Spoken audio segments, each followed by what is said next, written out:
If you are interested in dealing with emotions and the feelings that take place in one's heart and chest, this is the podcast for you. I will be interviewing Andrew Henry. He is the author of a new book called Heartwork that's available on Apple Books. Andrew Henry is a licensed professional counselor in the state of Arizona. He graduated from Coronado High School in Scottsdale, Arizona, and attended and graduated from Arizona State University with a bachelor's in sociology. While there, he participated in the Sun Devil Army Ranger program. Andrew went on to graduate school at Ottawa University in Phoenix, Arizona. In addition to owning his own private practice in Mesa, Arizona, Andrew worked as a professor teaching graduate students at a local university, worked with Impact Crisis Agency, and many other behavioral health agencies in the Valley of the Sun. Andrew volunteers his time feeding homeless people and providing pro bono counseling to residents of Nepal. Andrew has studied string theory, M theory, and quantum physics at Stanford University, and he has online audited those through the Stanford University's iTunes University. Andrew also enjoys studying tort, business, and socio-political laws for fun. He also enjoys landscaping and architectural photography, and occasionally performing stand-up comedy locally. And he plays the piano. All right, let's get to the interview.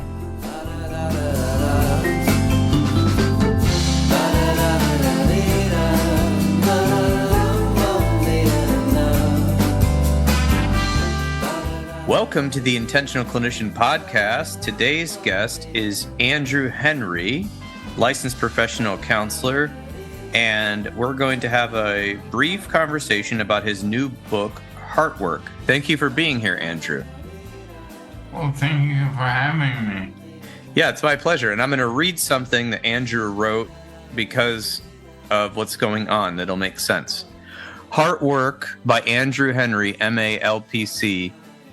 Heartwork is a journey within to tap into vital resources for today. I want to thank Paul for narrating this section for me. I suffer from ALS, which affects my vocal cords and makes it difficult for me to talk for long periods of time. Thank you, Paul, for helping me get the word out about my new book, Heartwork, which is now on Apple Books. Many counselors treat depression and anxiety by attempting to locate the root cause and process those feelings. While there is nothing per se wrong with this approach, I submit that there is a kinder and self-validating way to calm the worried mind while boosting higher reasoning. My book demonstrates 6 case studies in which my use of Heartwork technique from many different walks of life over the last 1.5 to 2 years. Heartwork is currently available on Apple Books. I'm available for comments and or questions at counselingbyandrew@gmail.com. That's counselingbyandrew@gmail.com. Respectfully, Andrew Henry. Okay, thank you for writing that, Andrew. It's my pleasure to read it. Absolutely. Thank you for reading it. Yes. And listeners can listen back. Andrew's written a few other books, and you can hear us talk about those in previous episodes of The Intentional Clinician by putting in his name and The Intentional Clinician, and you will find it. So is there anything you want the listeners to know about your book or anything else right now that you want to say? Sure. So, in arriving at this technique, pardon me, I discovered that when a person closes their eyes and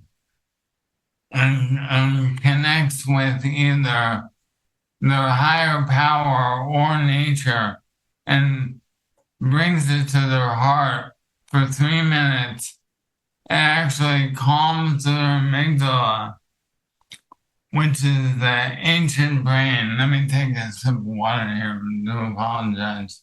Sure, no worries. And so, yeah, in your book, you're talking about how the amygdala, you said in the book, is that the fight, flight, freeze kind of response is going on.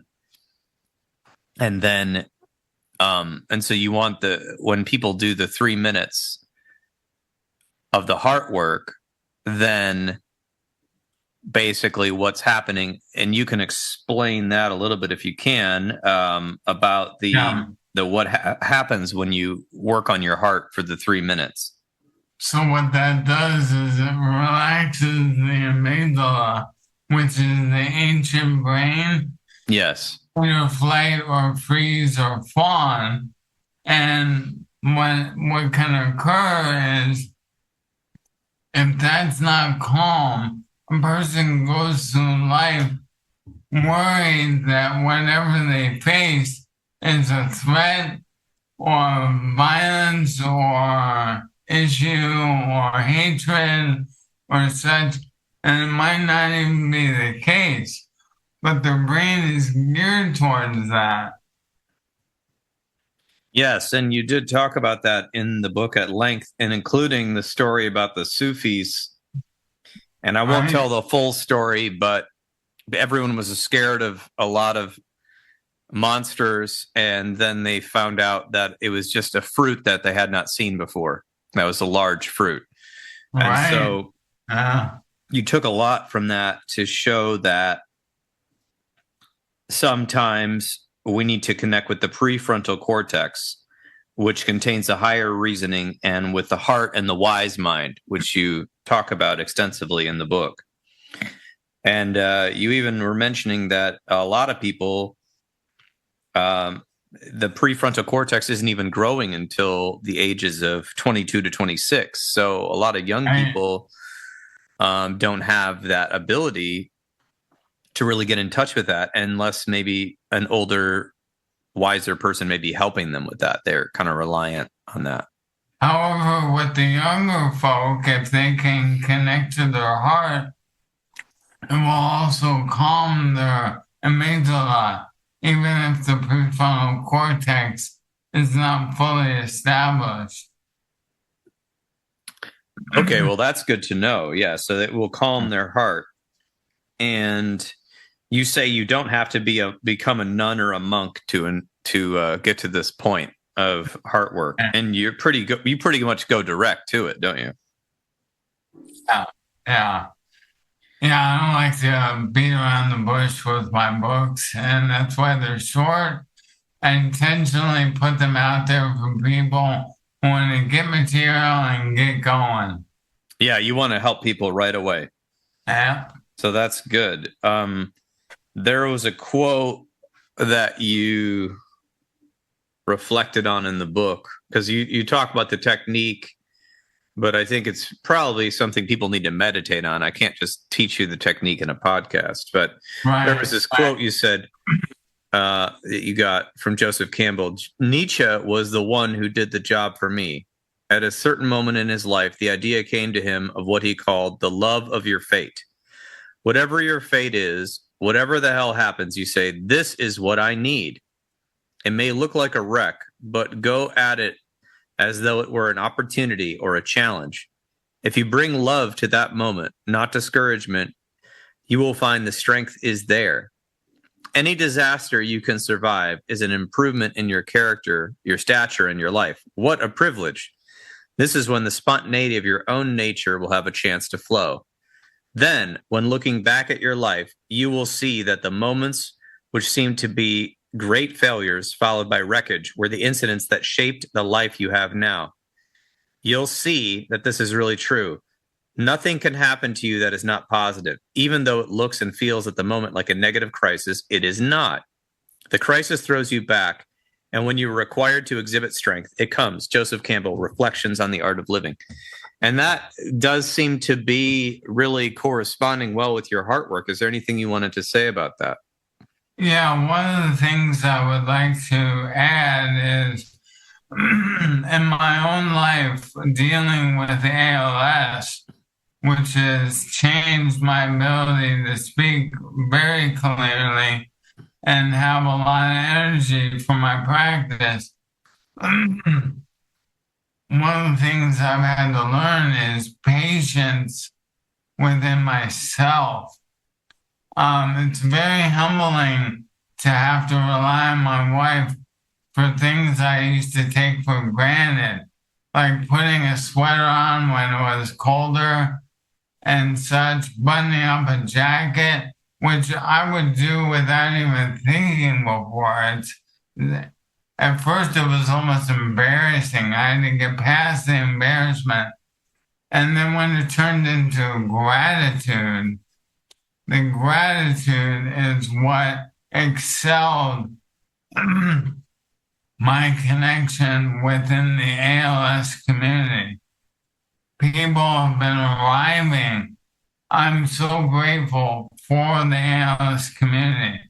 They've helped me with so many like cheater things in the house and it helped me get around and do things that would normally take for granted. And I can't say enough for the importance of, just like that Nietzsche quote says, take what comes at you and don't look at it as always a negative. Look and see what is it that I can do. And I add to that in the moment. What is the moment? What does the moment have for me? And, you know, our society so much says, oh, look forward. You have to plan ahead or else you're going to fall flat on your face.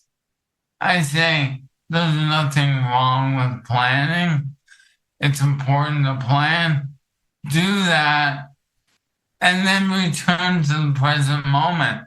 Be present with what you're doing and you'll be more in touch with what is and not what should be or could be.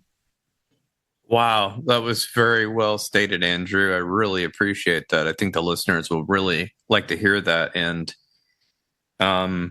yeah, and I think right now you're living testament to that, because living with ALS, there's a lot of things, like you said, you take for granted. And so you can be in the moment very angry or upset or embarrassed about, difficult things for you, or you've taken the perspective to be grateful. And I've been in correspondences with you and other healers in the Valley where you just will send a message about how grateful you are about something that happened in your day.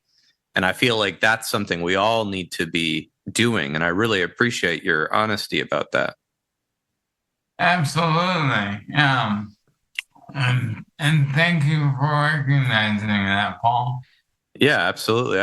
I'm glad to recognize it. And I do think this book, it's a short book, and I really think it, instead of trying to teach it teaches concepts, but instead of trying to be some sort of statement, I feel like you're talking right to the reader and you're encouraging them and you're building them up to be able to do this immediately, to be able to put into practice immediately, no matter where they are in their life. And I think there's a lot of blessings in this book. Like you talk about, the ups and the downs and the heartbreak and all of those things, but you're also talking about all right, let's do this. Let's be here now. Like, this is your shot at life right now. And I think that is well needed in today's world. Yeah. For anyone who's listening and has heard anything about ALS, there's so much information out there about longevity.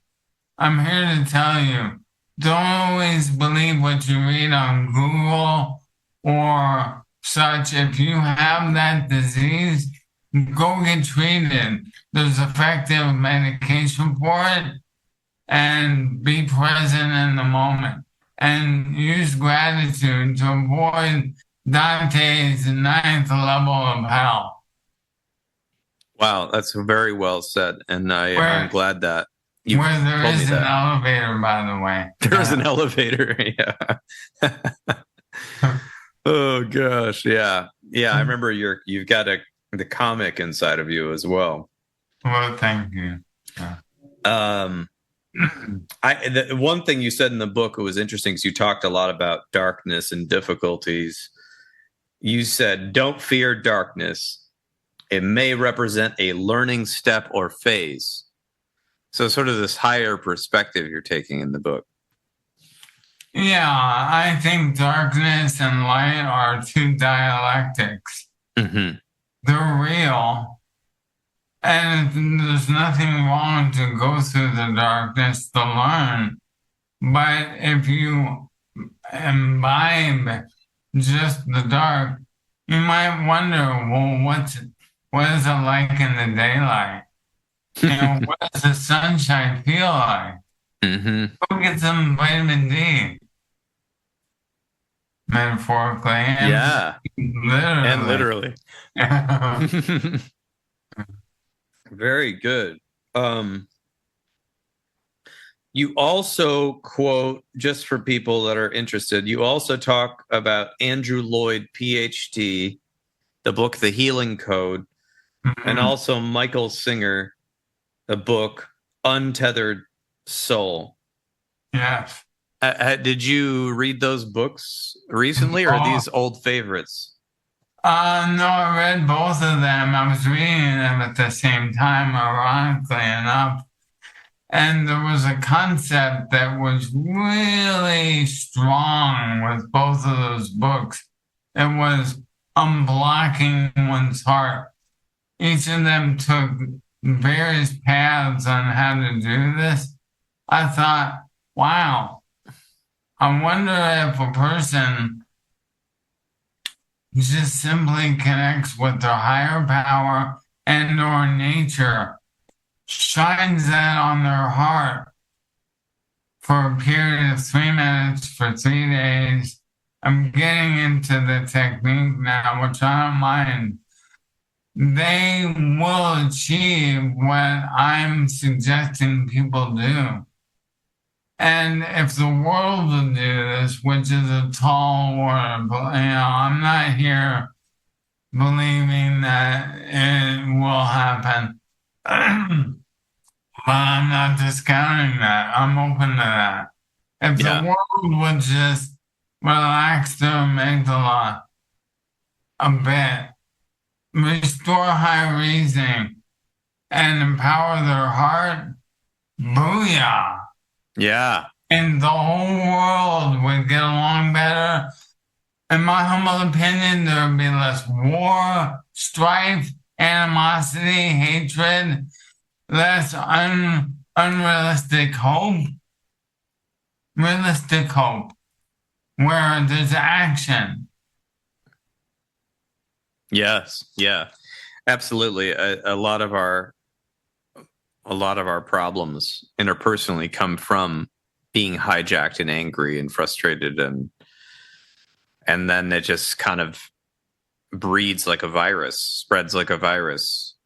You know, I like your work with that new hotline that you're putting together, my friend. Oh, thank you. Yeah, the National Violence Prevention Hotline. We're trying to help extinguish some of those fires by helping people calm themselves down when they're homicidal, or the family or friends notice that they're worried about them becoming homicidal. So yeah, that's one way to do it. And I think the hard part about this, Andrew, is that it's so simple, the Heartwork you're suggesting, but it takes action, it takes time, and not even much time, but it does take the ability to have meta awareness and a perspective that I do think is difficult to have when you're having a really tough life.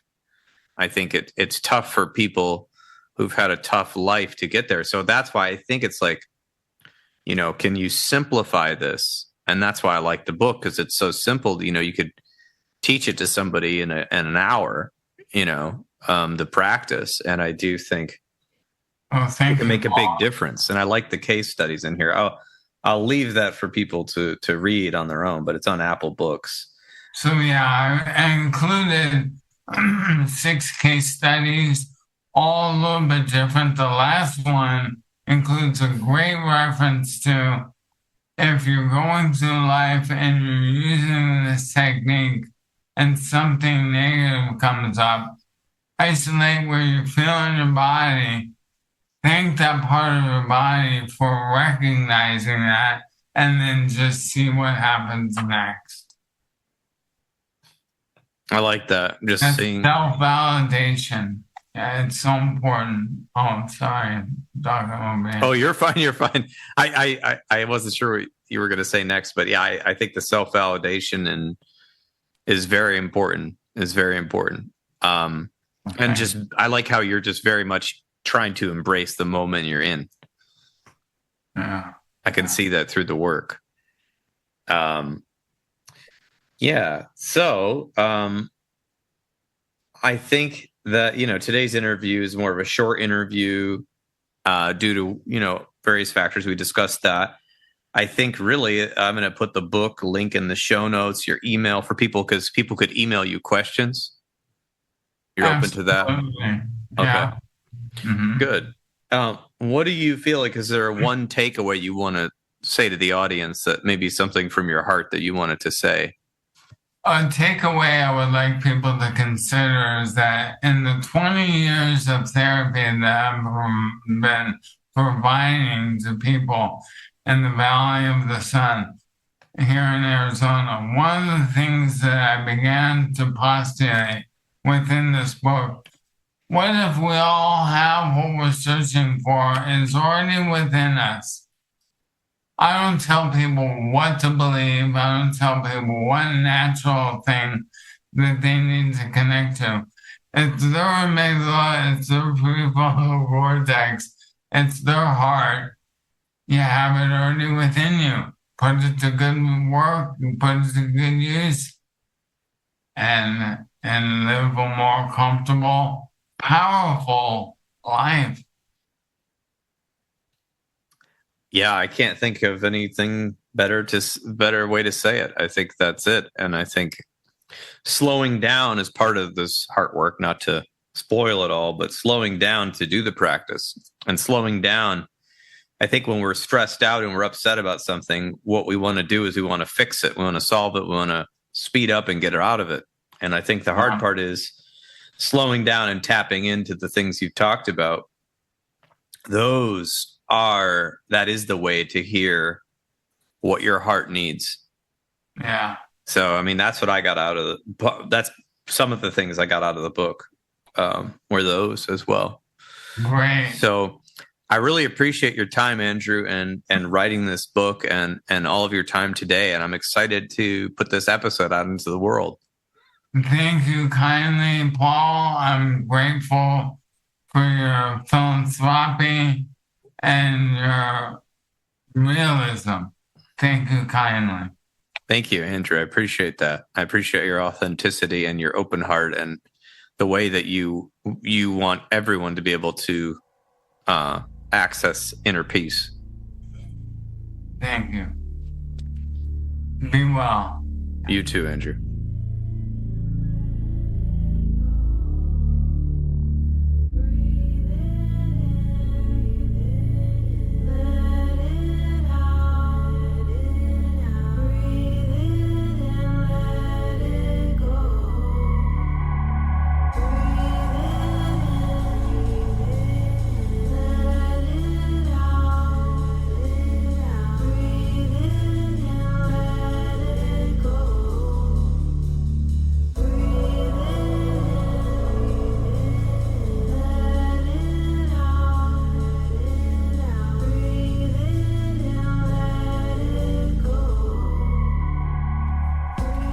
And there you have it.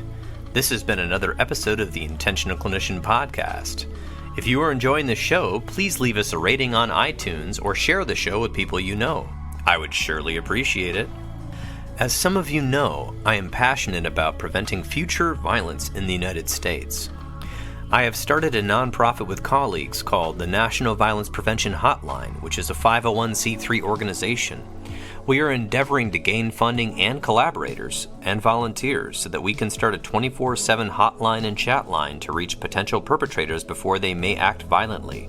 It is a bold effort to curb violence and save innocent lives, by working to connect with potential offenders while they are in the planning stages of violence, help to de-escalate them, and provide resources so that they can get appropriate professional help. The National Violence Prevention Hotline is looking to open up a conversation about violence in society, the causes, and the solutions. You can learn more by visiting our website at violencepreventionhotline.org. You can get involved by writing your congressperson from our website, sharing it with your network, or even donating to the cause. If you are looking for an EMDR, International Association consultant, I am a consultant and I can help provide 20 hours that you need to become EMDRIA certified. Just check out the show notes and send me a message and see if we're a good fit to work together. If you are in need of counseling, do not hesitate to make an appointment with a local counselor in your area. You can also make an appointment with the excellent clinicians at Health for Life Counseling in Grand Rapids as part of the Trauma Informed Counseling Center of Grand Rapids by visiting www.healthforlifegr.com. And if you are in the state of Michigan, you can also schedule a telehealth appointment. The recording you just listened to consists of the personal opinions of Paul Krauss and his guest, and while these are based upon the literature they have read and the experience in their respective fields, the information on this podcast should not be viewed or thought of as the definitive opinion on any subject. Listening to this podcast is not a substitute for treatment. If you're in a crisis, please call 911 or the National Crisis Line at 988. Support your local bookstore by shopping at bookshop.org. That's www.bookshop.org. It donates a percentage of sales to local bookstores all across the United States, which I think gives character to our cities and a place to hang out and a place to explore. You can order from the comfort of your own home online while supporting businesses near you. If you are a therapist and you are not involved in your local counseling or therapist or social work organization, please get involved to at least pay dues so that we can have lobbyists help keep mental health care accessible at the government level, and also expanding into schools and other places that need it. And also, if you didn't know, counseling organizations and professional organizations are working to keep us from becoming gig workers for a lot of large corporations who are coming in and trying to buy up local counseling agencies or basically pay you what they pay for people to deliver food to your house. So, get involved. Until next time on The Intentional Clinician, I wish you all a safe and peaceful week.